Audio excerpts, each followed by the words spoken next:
பால் கொடுப்பா பால் குடிக்கும் பிள்ளமுவா பார்த்தே பசி மறப்பா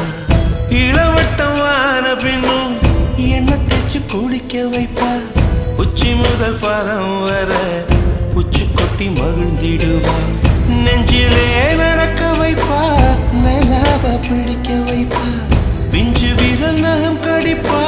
பிள்ளை எச்சில் சோறு திம்பா பல்லு முளைக்க மெல்ல முனையா மெல்ல மெல்ல தான் கீறி விடுவா